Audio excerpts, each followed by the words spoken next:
오늘 아침 말씀 제목은 욥 보응의 원리를 부정하다라는 제목입니다. 욥은 이해할 수 없는 고난을 당했을 때 하나님을 원망하지 않고 믿음으로 받아들였습니다.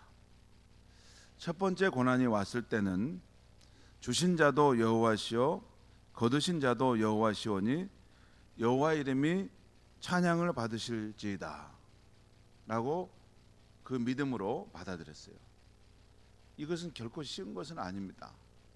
주신 자도 여호와시고, 우리는 신앙이지만 주신 분이 여호와시다라는 이것도 분명하게 정돈이 안 되어 있는 그런 신앙이 있어요. 자기가 지금 누리는 것이 여호와 하나님께 주셔서 누리는 것인데도 요 신앙의 고백도 분명하게 안 되어 있는 분들이 있습니다. 하물며 거두어 가시는 분도 하나님이시다 이렇게 고백하는 것은 너무나 어렵습니다. 한마디로 빼앗아 가시는 분도 하나님이시다 이렇게 고백한 거예요. 하나님은 능히 그럴 수 있는 분이다. 하나님이 주인이기 때문에 당연히 할 수 그럴 수 있다 라고 이렇게 고백한 거죠. 그 경지까지 이제 가면 진짜 하나님이 우리 삶의 모든 것의 주인이라는 것을 제대로 알고 있는 것입니다. 아무튼 욥이 첫 번째 자기 소유물을 다 잃게 되고 자식들이 죽는 상황을 겪게 되었을 때 주신 자도 여호와시요 거두시는 자도 여호와시니 오직 여호와의 이름이 찬양을 받으시길 원합니다 했다는 것이죠. 두 번째 고난이 왔을 때도 하나님이 복을 주셨으니 고난도 받아야 하지 않겠는가 하는 믿음으로 수용했습니다. 하나님이 주권을 가지고 있기에 복을 주실 수도 있고 때로는 고난도 시련도 주실 수도 있으시다는 것을 인정하고 이 고난의 상황도 받아들여내는 것입니다. 이 부분도 우리 신앙인들이 잘 안 되는 부분이죠. 하나님은 복만 주셔야지 왜 시련을 주셔? 왜 고난을 주셔? 또 고난을 주셨으면 이해할 만한 것을 주셔야지 왜 내가 이해가 안 되는 것을 주시는 거야? 그래서 그게 해석이 안 돼 가지고 신앙생활 하다가 교회 떠나서 방황하는 사람들이 있습니다. 그게 아직 정돈이 안 됐어요. 그 믿음이 아직 형성이 안 되기 때문에 그 밖에서 계속 머무르는 것입니다. 그것도 이해가 됩니다. 믿음이라는 것은 뭐 한순간에 이렇게 탁 이게 성장하고 이렇게 깊어지는 것은 아니니까 그분의 신앙의 이제 정도를 나타내는 거죠. 삶으로 보여주는 겁니다. 그러니까 복을 받을 때는 나는 하나님을 잘 믿지만 복이 아닌 시련이 왔을 때는 나는 하나님을 잘 못 믿는 신앙을 가졌습니다 하는 걸 스스로 보여주고 있는 것이죠. 근데 욥은 하나님이 복을 주셨으니 또 하나님이 고난을 주신 것도 받아들여야 되지 않겠는가, 이런 믿음을 가졌다는 거예요. 그러니까 이런 믿음의 사람은 사탄이 어떤 시련을 내도 그를 이길 수가 없는 것입니다. 그러나 욥도 인간이기 때문에 그 고난의 상황이 너무 힘들었습니다. 여러분, 믿음으로 이겨낸 것은 또 이겨낸 것이지만 또 인간으로서 그것이 너무 아프고 힘들어서 그렇게 하는 것은 또 인간의 모습이죠. 인간은 항상 두 가지 면이 있습니다. 그게 인간의 모습이에요. 그래서 차라리 태어나지 않았으면 좋을 뻔했노라고 자기 육체와 자기 삶이 너무 힘드니까 그렇게 탄식했던 것입니다. 자신이 왜 그런 고난을 당해야 했는지 하나님 그 이유는 그래도 알아야 되지 않겠습니까? 하며 탄식하며 기도했던 것입니다. 여러분, 믿음은 믿음대로 분명히 있어요. 하지만 연약한 육신을 가진 존재이기 때문에 힘들어서 하나님 앞에 또한 그런 탄원할 수 있는 것입니다. 그게 믿음의 사람에게 일어날 수 있는 일입니다. 그런데 욥의 친구들은 그의 탄식을 듣고 비난했습니다. 죄 때문에 고난을 당한 것인데 여전히 회개하지 않는다고 비난했습니다. 그런 말을 들을 때 욥은 너무나 억울했고 그래서 항변했습니다. 자네들은 남의 사정을 잘 알지도 못하면서 함부로 말하는 포악한 위로자일세. 포악한 위로자는 거예요. 위로로 하러 왔는데 사실 남의 사정은 알지도 못하면서 하나님과 나만의 그러한 신비로운 그 깊은 삶의 영역이 있는데 일반적인 말로 이렇게 함부로 재단해 버린다는 것이에요. 욥의 친구들의 말은요, 틀린 말은 아닙니다. 여러분, 욥기에 나오는 욥의 친구들 말이 틀린 말 아닙니다. 맞습니다, 여러분. 거의 맞아요. 근데 그것은 일반적으로 맞습니다. 욥의 경우는 맞지 않는 충고였어요. 욥의 주장은 사실 맞습니다. 욥은 자신의 죄 때문에 그런 재앙을 당한 것이 아니었습니다. 우리는 욥기 1장과 2장에 나오는 그 천상회의의 내용을 잘 알고 있기 때문에, 우리 천상회의의 내용을 알고 있잖아요. 왜 욥이 그런 고난을 당하게 됐는가 하는 그 천상회의에 하나님 앞에 사단과 있었던 그런 일을 우리는 다 알고 있어요. 그렇기 때문에 욥이 그의 죄로 고난을 당한 것이 아님을 우리도 잘 알고 있습니다. 그런데 오늘 우리가 생각해 보려는 중요한 점은 욥이 자신의 결백을 주장하면서 결정적 실수를 한 것입니다. 그것은 하나님의 세상 통치의 원리인 보응의 원리를 부정한 것입니다. 욥이 친구들의 비난에 항변할 수 있습니다. 자신의 결백을 주장할 수 있습니다. 자네들 어떻게 내게 그렇게 말할 수 있는가? 나는 그렇지 않네 라고 항변할 수 있습니다. 따질 수 있습니다. 그렇다고 해서 하나님이 세워놓으신 보응의 원리를 부정하는 것은 하나님이 세상을 공의로 통치한다는 사실을 부정하는 것이 되는 것이었습니다. 오늘 읽은 욥기 9장에서 욥은 이런 내용들을 말합니다. 1절에서 10절까지에서는 지혜롭고 힘이 강하신 하나님에 대해서, 11절에서 16절까지에서는 인간이 맞설 수 없는 능력의 하나님에 대해서 말씀하고 있어요. 그리고 오늘 우리가 살펴보려는 17절에서 24절까지에서는 보응의 원리로 통치하시는 하나님, 그 하나님을 부정하는 말을 욥이 하고 있어요. 오늘 9장 17절 18절 말씀을 제가 읽겠습니다. 9장 17절 18절입니다. 그가 폭풍으로 나를 치시고, 그는 하나님을 말합니다. 하나님이 폭풍으로 나를 치시고 까닭없이 내 상처를 깊게 하시며 나를 숨쉬지 못하게 하시며 괴로움을 내게 채우시는구나. 자, 폭풍으로 욥을 치신다는 것, 또 까닭없이 내 상처를 깊게 하신다. 여러분, 까닭없이라는 말은 다시 말씀드립니다. 까닭이라는 것은 원인, 이유라는 걸 말해요. 고사에 보면, 그러니까 원인이 없이 내게 상처를 깊게 하시고 내게 괴로움을 채우시는구나, 지금 이렇게 말하는 거예요. 그러니까 이것은 욥이 자신에게 죄가 없는데 하나님이 고난을 주시고 있다는 것입니다. 그리고 또 22절 말씀 보겠습니다. 22절 일이 다 같은 것이라 그러므로 나는 말하기를 하나님이 온전한 자나 악한 자나 멸망시키신다 하나니. 욥이 자기가 의롭게 산다고 살았는데 고난을 받게 되자 너무 힘든 상황이 되니까, 야,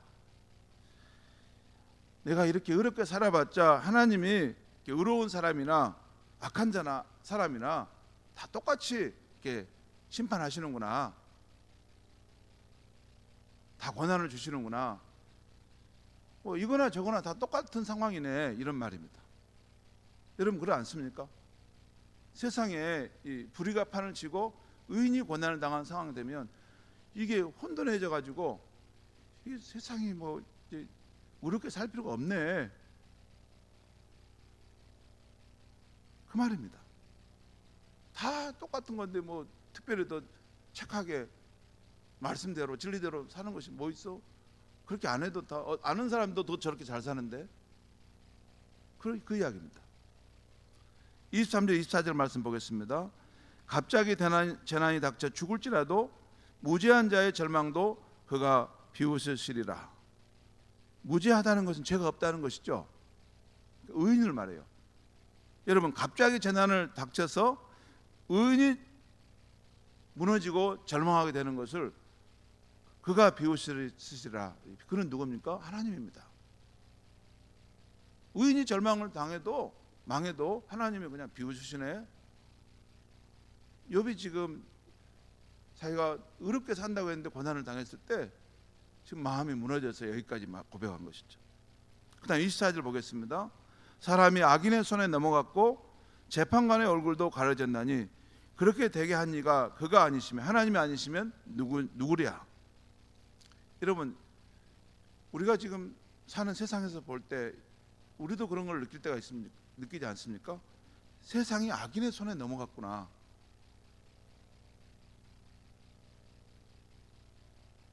비진리가, 거짓이 진리를 이렇게 압도하는 시대가 돼버렸구나. 그런 때 있지 않습니까? 너무 혼돈된 시대. 지금 세상이 악인의 손에 넘어갔고 재판관의 얼굴도 가려졌다는 말, 재판관도 바르게 하지 않고 부정부패하는 방식으로 재판한다는 것입니다. 그리고 이런 세상이 되도록 그대로 하나님은 방치하신다는 것입니다. 욥이 이렇게 말한 것은 하나님께 세상을 제대로 다스리지 못한다는 것입니다. 곧 하나님의 세상 통치에 올린 보응의 법칙을 욥이 지금 부정하고 있는 것입니다. 그렇다면 하나님의 세상 통치에 올린 보응의 법칙은 무엇입니까? 하나님께서 천지 만물을 창조하실 때 만물과 인간 가운데 정해주신 법칙들이 있습니다. 자연에 보편적으로 두신 법칙도 있고 인간 사회에 보편적으로 두신 법칙이 있습니다. 자연에 두신 법칙은 만유인력의 법칙, 전자기의 법칙, 물질 불변의 법칙 등입니다. 이것은 과학자들이 계속해서 밝혀내고 있는 것이에요. 더 많은 자연에 숨겨둔 법칙이 있을 텐데 과학이 발전하면서 그것을 계속 발견내는 것이죠. 여러분, 우리가 사는 이 우주 만물을 가만히 보면 너무 신비롭습니다. 너무 신비로워요. 그냥 이게 이 세상에 이런 물건이 있고 산천초목과 이런 만물이 있는데 그게 그냥 존재하는 것만이 아니라 거기 그것을 작동하는 어떤 원리가 보이지 않는 어떤 숨은 법칙이 있다는 거예요. 그게 왜 있을까? 신기하지 않습니까, 여러분? 난 신기합니다. 여러분, 제가 천체 물리학을 보면서 내가 참 신기했던 것은 우리 지구에 적용되고 있는 만유인력의 법칙 있죠. 이게 사과가 밑으로 떨어지는 거. 이게 지구는 이게 그 큰 물체이기 때문에 지구 위에 있는 물건들을 다 밑으로 끌어당기는 인력의 법칙이 있어요. 그래서 여러분, 달도 저리 날아가지 않고 계속 우리 주변에 붙어서 돌아다니고 있는 것입니다. 왜 달이 저기에 우리 지구에 붙어 있는지 아세요, 여러분? 지구가 달보다 훨씬 크지 않습니까? 더 큰 물체는 작은 물체를 끌어당기는 강한 더 힘이 있어요. 그러니까 저것을 우리가 붙들어 매고 있는 거예요, 이게. 근데 여러분, 이 만유인력의 법칙의 이 부분이 우리 지구와 이 태양계만이 아니라 과학자들이 연구해 보니까 저 끝에 130억 년 억광년을 떨어져 있는 거기에 있는 별자리에서도 이 동일하게 거기서도 만유인력의 법칙이 통용된다는 거예요. 이게 이 우주 전체에 다 있다는 거, 어디든지. 그것을 전제로 하고 여러분, 과학자들이 뭐냐면 이 별들의 운행의 이런 주기를 연구할 수 있는 것입니다. 그게 확실하지 않으면 과학은 성립될 수가 없어요. 그러니까 그걸 생각할 신기로운 거, 저것이 어떻게 저 끝에서 저것이 다 작용이 될까? 그런데 이런 자연에 두신 법칙만이 아니라 우리 인간 사회에도 이 하나님이 세우신 법칙이 있는데 그 중에 중요한 법칙이 보응의 법칙이에요. 인과응보의 법칙이라는 것입니다. 원인이 있으면 결과가 있는 거예요. 결과가 있다는 것은 반드시 그 전에 어떤 원인이 있기 때문에 이 결과가 나타난다는 거예요. 이것을 더 쉽게 말하면 뿌림과 거둠의 법칙입니다. 뿌린 것이 있으면 반드시 거둔다는 것이에요. 이 법칙은 인간 사회에 적용할 때 인간이 선하게 살면 복을 받고 악하게 살면 그에 합당한 벌을 받는다는 그런 법칙입니다. 성경은 특히 잠언은 하나님께서 이 보응의 법칙을 통해 이 세상을 통치하신다는 것을 분명하게 보여줘요. 이 세상 사람들도 이 보응의 법칙이 있다고 생각합니다. 그래서 악인은 망하고 선인은 잘 돼야지 마음이 통쾌한 거예요. 영화를 보고 나왔는데 그 반대가 되면 괜히 내가 영화를 봤구나, 그 영화 안 볼 걸 그랬다, 이렇게 생각합니다. 그게 이방인에게도 그 내장되어 있는 법칙이에요.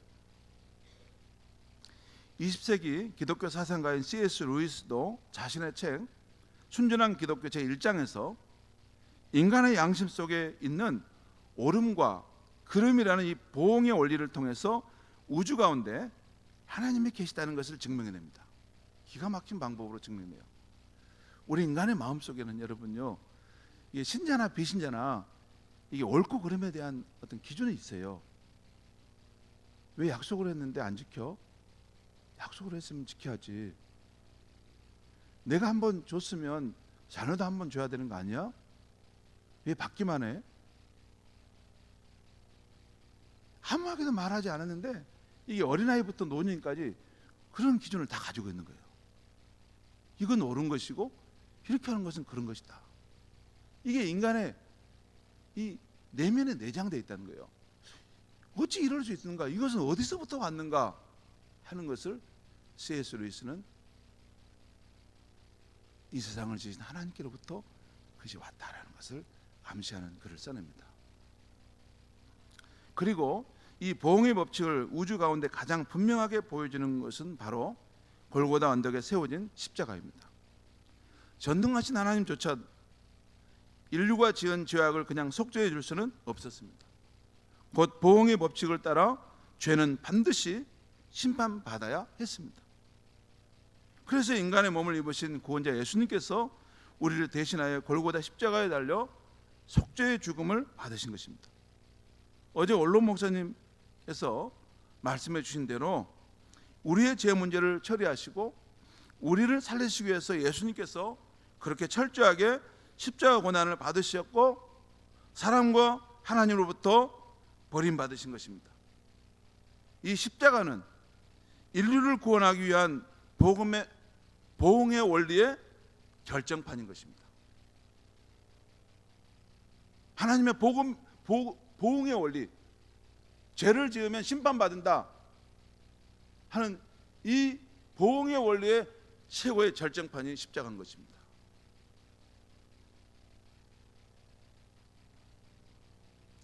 철저한 보응의 원리를 보여주는 이 골고다 십자가는 사실 죄의식에 사로잡혀 살고 하나님의 진노의 심판에 대해 무서워하는 이들에게 진정한 해방과 자유를 주는 큰 기쁨의 사건인 것입니다. 여러분, 우리는 이제 신앙에 좀 성숙해가지고 죄의식에 사로잡힌 거는 이제 좀 넘어섰잖아요. 근데 청년 때 처음 하나님을 믿는 사람들은 인간의 마음에 죄의식에 대한 두려움이 있습니다. 그리고 하나님의 진노의 심판을 내가 받으면 어쩔까 하는 두려움이 있어요. 그런데 그런 사람에게 이 골고다 십자가에서 철저하게 하나님이 우리의 죄를 심판하셨다, 이게 깨달아지면 그 다음에 그 죄의 억압으로부터 자유와 해방을 누리고 진짜 찬송가에 나오는 나 속죄받았네, 날 구원하신 주님을 찬양합니다, 그 영혼에서 울러터지는 그런 찬양을 부를 수가 있는 것입니다. 이처럼 세상에는 보응의 법칙이 있습니다. 우리가 비록 욥처럼 의롭게 살다가 고난을 당할 때가 있더라도 이 세상에는 보응의 원리가 건재하다는 것을 우리 신앙인은 믿어야 합니다. 죄를 범하고 즉각 심판을 받지 않는 악인들이 있을지라도 보응의 원리가 있다는 것을 우리는 믿으며 살아야 한다는 것이에요. 그 십자가가 그걸 말하는 거예요. 반드시 죄에 대한 것은 하나님의 진노의 심판이 있다는 것이에요.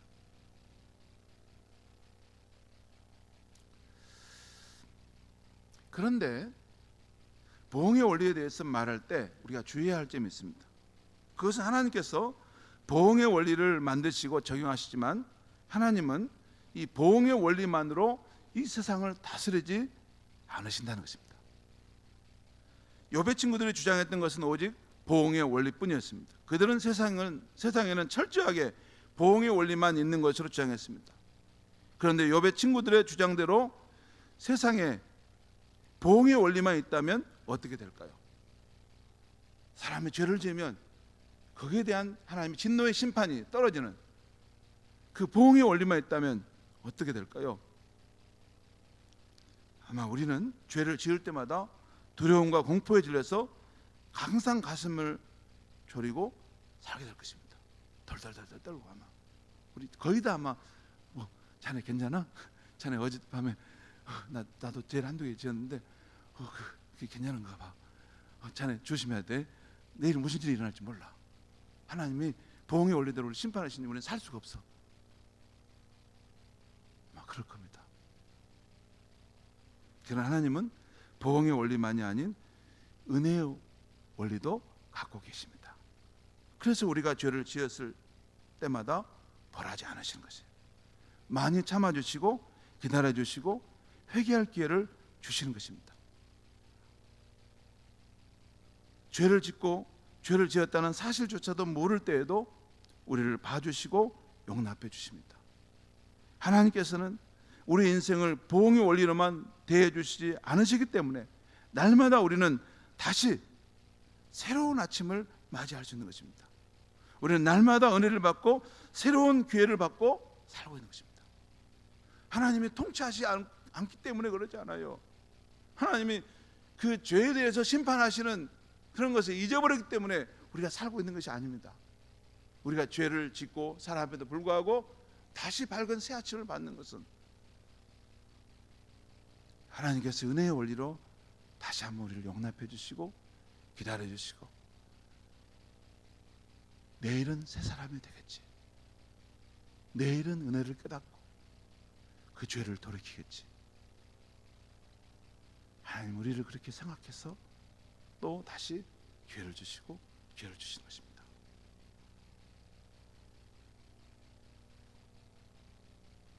그럴지라도 우리는 하나님이 세워놓으신 이 보응의 원리가 이 세상의 중심 원리임을 잊어서는 안 됩니다.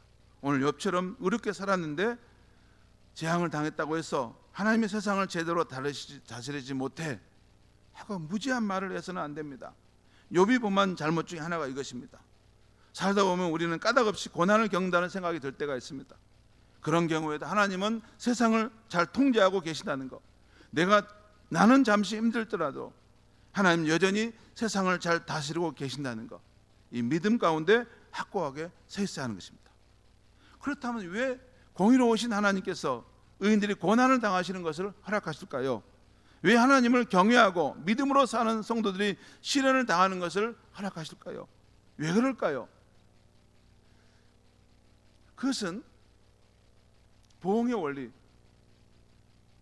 무슨 죄가 있어서 또 애매하게 의인들을 고생시키고 싶어서 그런 게 아니라는 것입니다. 죄가 있어서 하는 것은 아니에요. 보응의 원리의 적용의 부분이 아니라는 것이에요. 왜 그럴까? 우리는 그 이유를 온전히 알 수는 없습니다. 그래서 우리는 피조물인 인간이 됩니다. 하나님이 설명해줘도 하나님의 그 깊고 깊은 경륜의 세계를 우리는 이해 못합니다. 하지만 성경에 나타난 하나님의 뜻을 살펴보면 대강 어느 정도는 알 수 있어요. 예를 들면 우리 인간이 의인이라도 겸손케 하도록 하기 위해서 이러한 시련을 때때로 그 자리에 두시는 것입니다. 또한 인간의 연약함과 한계를 깨닫고 생명의 주이신 하나님을 더욱 의지하도록 하기 위해서 그러한 시련과 고난을 옆에 두실 때가 있습니다. 여러분, 사람이 시련과 고난이 없으면 한없이 교만해집니다. 하나님도 인정하지 않아집니다. 건방진 모습으로 살아갑니다. 그래서 적절하게 겸손케 하시기 위해서 너는 피조물임을 잊지 말아라 하기 위해서 한 번씩 우리 삶에 그런 시련이 지나가는 것입니다. 또한 더 높은 차원의 목적도 있는데 우리 안에 예수 그리스도 형상이 이루어지도록 하기 위해서인 것입니다. 이것은 로마서 8장에 나와요. 시련의 그 꿀과 정이 우리 삶을 지나가면 우리 안에 예수님의 아름다운 형상이 계속해서 형성되어 가는 것입니다.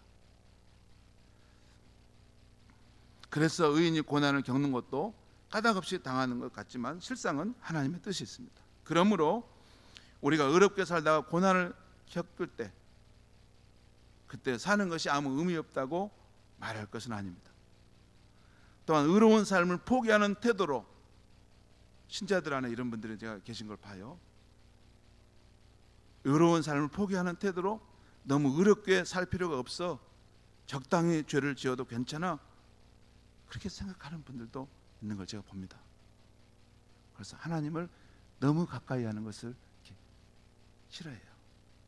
약간 거리를 두고 죄도 좀 짓고 너무 의롭게 살 필요가 없다 이렇게 생각하는 방식입니다.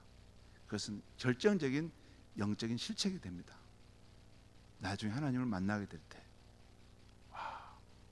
그것이 얼마나 하나님 앞에 안이한 죄였는가를 깨달게 될 때가 아마 있을 것입니다.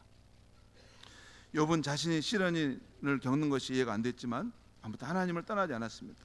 시련의 이유를 알 수 없었지만 자신을 향한 하나님의 뜻이 분명히 있다고 믿었습니다. 그래서 욥기 23장 10절에서 이런 유명한 고백을 합니다. 들어보십시오. 내가 가는 길을 오직 그가 아시나니 그가 나를 단련하신 후에는 내가 정금같이 나오리라. 그러니까 내가 가는 길은 나는 몰라요. 왜 내가 이런 인생의 길을 걷고 있는지, 왜 내게 이런 시련과 어려움이 있는 건지, 왜 이런 이상한 일이 내 삶에 일어나는 것인지, 나는 이것을 원치 않는데, 나는 이런 삶의 길을 원치 않는데 왜 이런 삶이 내 삶에 있는가? 여러분, 살다 보면 그런 거 아닙니까? 자녀와의 관계 속에서, 배우자의 관계 속에서, 또는 인간관계 속에서 정말 나는 그런 삶을 원치 않는데 그런 삶의 환경에 내가 들어와 있는 거예요. 왜 하나님은 나의 삶을 이런 곳에 보내셨을까?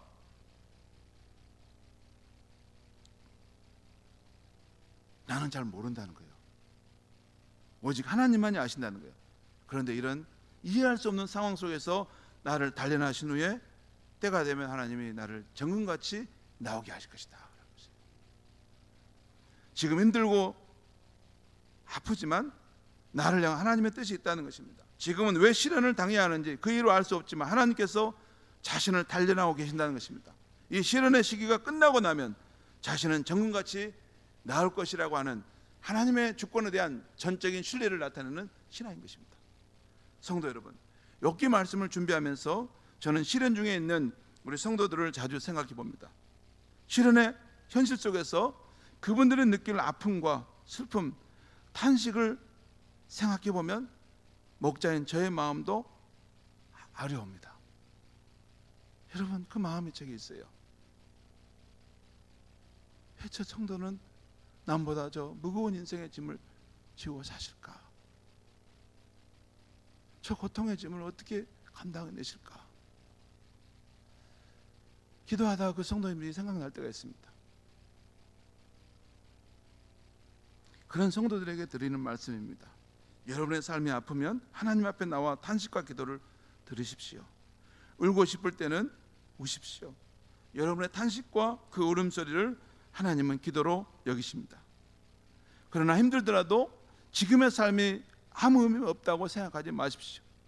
꽉 막혀서 정체된 것 같은 우리의 답답한 시간 속에서도 하나님 우리와 함께 하십니다. 우리의 삶을 살피시고 우리를 다스리시고 단련해 가고 계십니다. 우리가 그 시련을 잘 이기고 나면 정금같이 나오게 하실 것입니다. 지금은 아련한 슬픔이 있더라도 반드시 환히 웃게 하실 그 기쁨의 날이 올 것입니다. 나의 하나님을 신뢰하시고 믿음으로 승리하시기를 바랍니다. 기도하겠습니다. 하나님 아버지, 오늘 욥이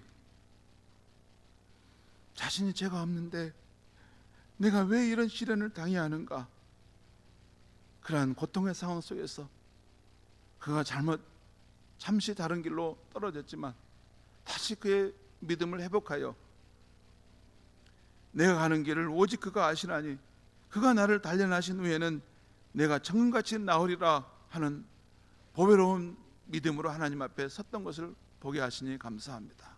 사랑하는 우리 성도님들, 아무런 잘못이 없는데, 아무런 죄를 지은 것이 없는데 인생에 무거운 짐을 지고 고통스러운 상황을 맞이하여 살아가는 성도님들, 하나님 꼭 기억하여 주시고 은혜를 내려주시고 그 어려운 삶을 이길 수 있는 새 힘을 덧입혀 주시옵소서.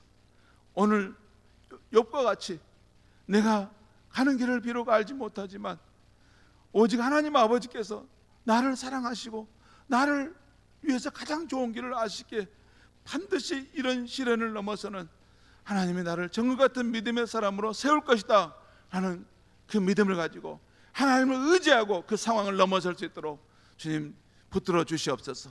예수님의 이름으로 기도하옵나이다. 아멘.